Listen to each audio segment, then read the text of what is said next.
This is a follow-up video to my previous video where I broke down a very misleading graph showing this incredible crash of the Canadian dollar. I explained that the y-axis was only showing 0.006 dollars of a drop, which is 0.6 of 1 cent, and therefore not significant.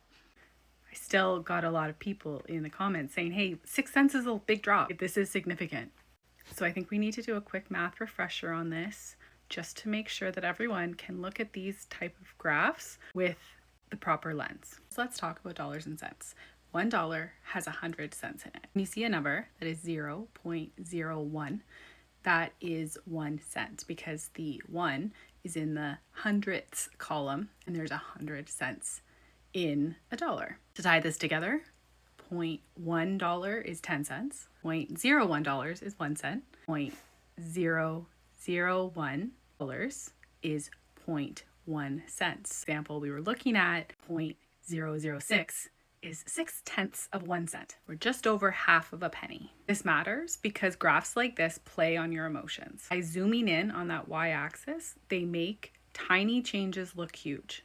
But when you step back and do the math, you realize that the drop that they're showing is not huge. It's meant to just cause anger and fear. So the next time you see a scary looking graph, I want you to ask yourself, what are the actual numbers? Is the scale exaggerated? Does it really add up to anything meaningful? And we have to keep in mind too that that original graph was over a span of a few hours. Things fluctuate constantly, and you can't take a couple hours of data and extrapolate it out to be this huge big problem. And also, everyone is talking about how the Canadian dollar being low is this horrible thing.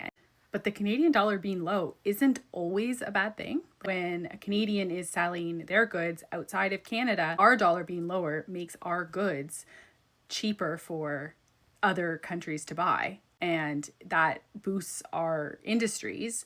And when I worked for companies that sold cross-border, we liked when the dollar was low because of that reason, because it increased the demand for our products and other countries would want to buy from us because of our relatively low dollar. Having our dollar lower than other countries supports tourism because they can convert their dollars into our dollars and get more, and their dollar can go further. So it encourages people to come to our country and spend their money here. And it also does encourage domestic spending because if our dollar is worth less, it's going to cost them a lot more to go to the US because their dollar won't go as far. So they're going to choose to spend their money within Canada. Not to say it's like a great thing or always a good thing, but there are certain situations where the Canadian dollar being lower in value is not the worst thing in the world for Canada's economy.